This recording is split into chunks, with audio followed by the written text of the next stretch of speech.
Welcome back to the Williams Real Estate Channel. I'm your host, Geordie Williams. Today we are running through the April 2025 property market update for regional Australia. So we'll start by running through the CoreLogic data out for April 2025. And if we look at the past month, we'll see that Tasmania softened by 0.3%. Strong month out of regional WA and regional South Australia with 1.3% and 1.5% increase respectively.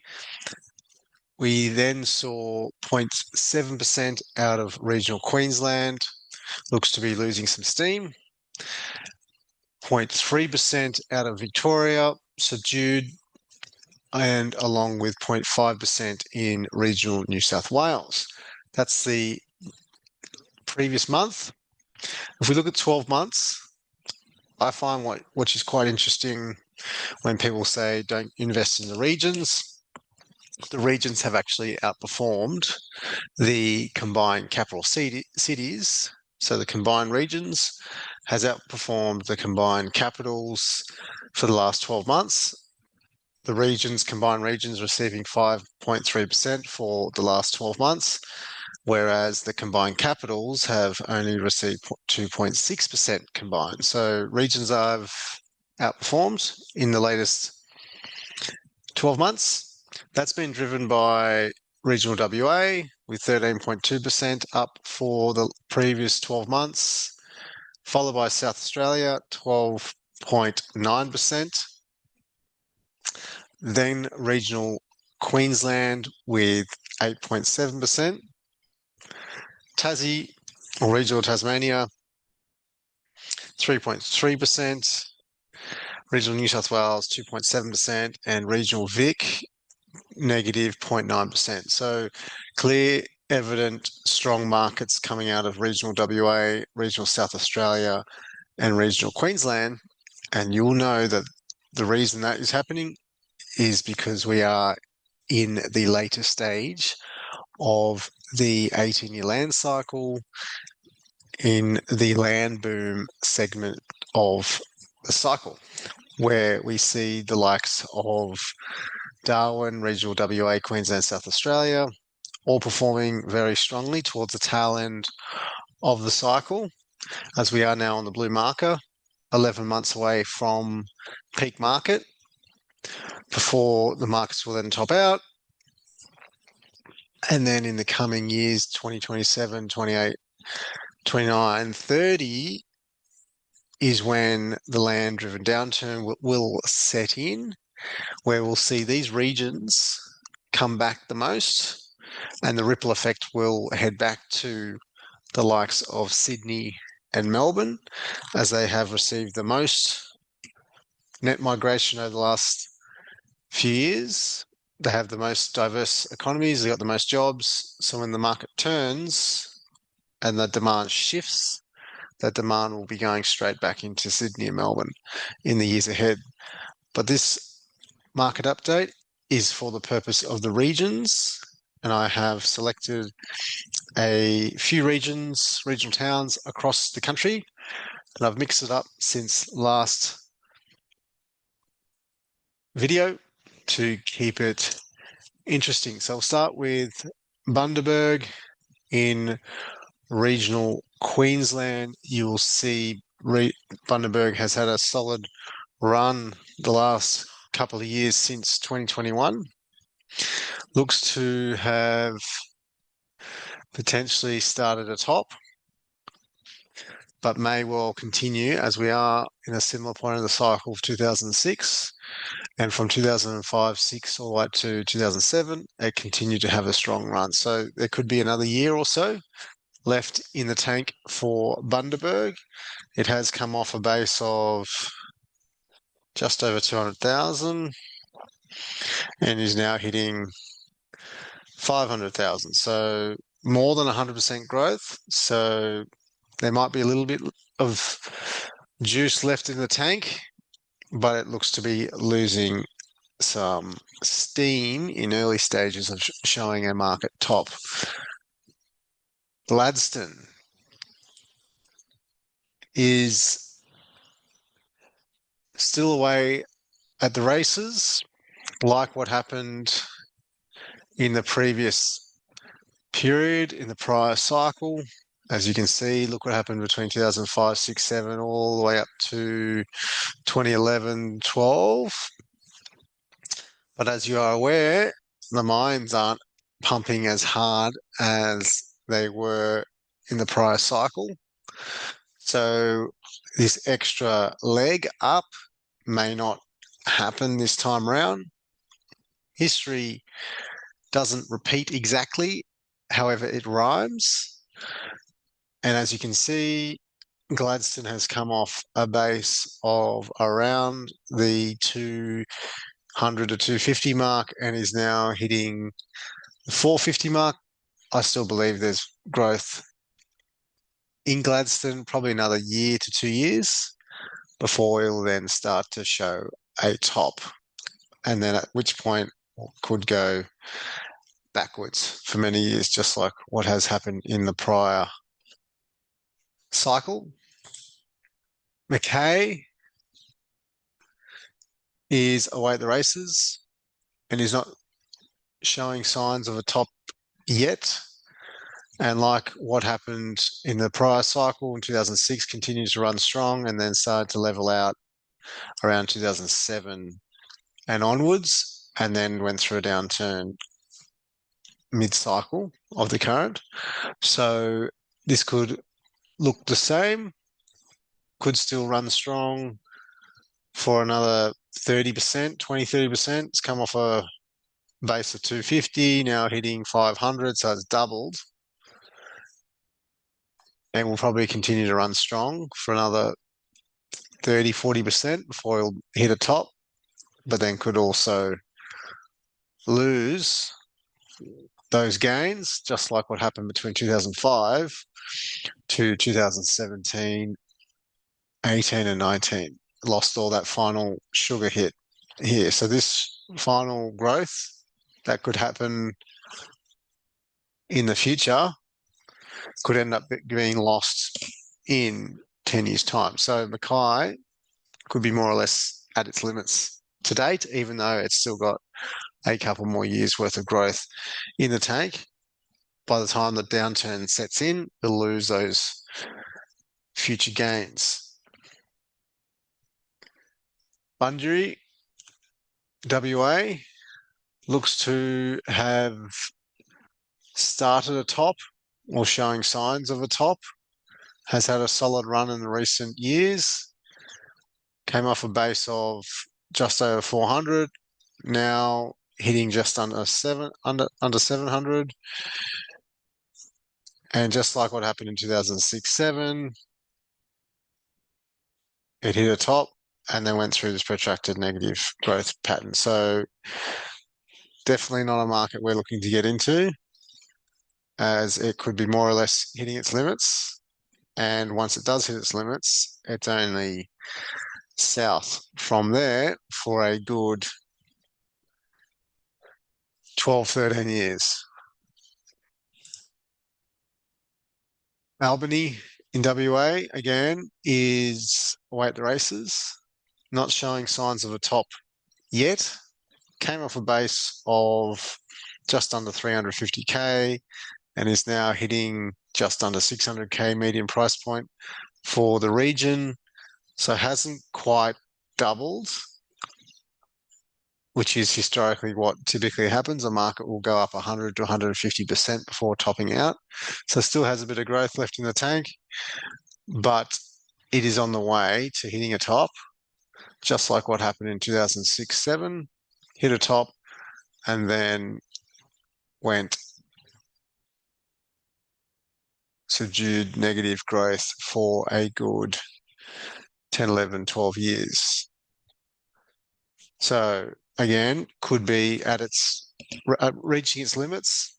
We'll probably have another year or two worth of steam left to blow out, but once it does top out, it'll lose that and go backwards for a number of years.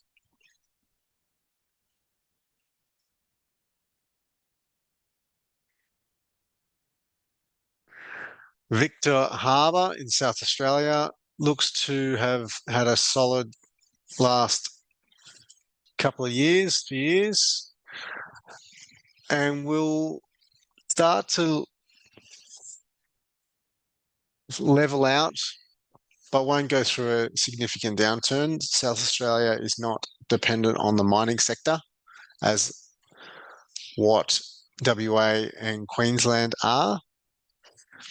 So will slow, but won't go through a significant negative downturn. More or less will just flatten out and have subdued growth, but will continue to have ongoing capital growth and won't go through a significant downturn, but won't outperform like other markets will in the future years ahead. It looks to be hitting a top. It's come off a base of just 350 mark, now hitting just over 700. So it's gone up 100% in recent years. So once it does, it'll probably have another couple of years, a year or two worth of growth, but it'll start to level out and then go more or less flatline, 3 to 4% growth per year, but won't outperform like it has in the recent years. Port Perry is charging, nearly going vertical, which is never a good sign for future growth. Came off a base of 100, now hitting 225. So it has had solid growth over the last 3 or 4 years. And will probably do so, but will probably turn a bit more modest growth than its vertical growth. And over the next probably 3 to 4 years, will then plateau out and then go through a negative downturn. Grafton, New South Wales, looks to have topped out in 2022 and has now started its protracted flat negative or flat period, not negative period. There's not really much of a dependency on the mining at all. It's a coastal regional town close to the coast,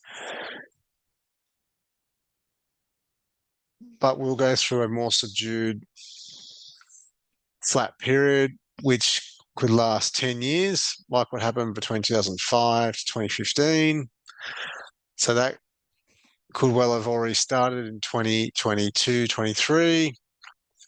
Could last easy 10, 11 years before it'll experience its next growth cycle.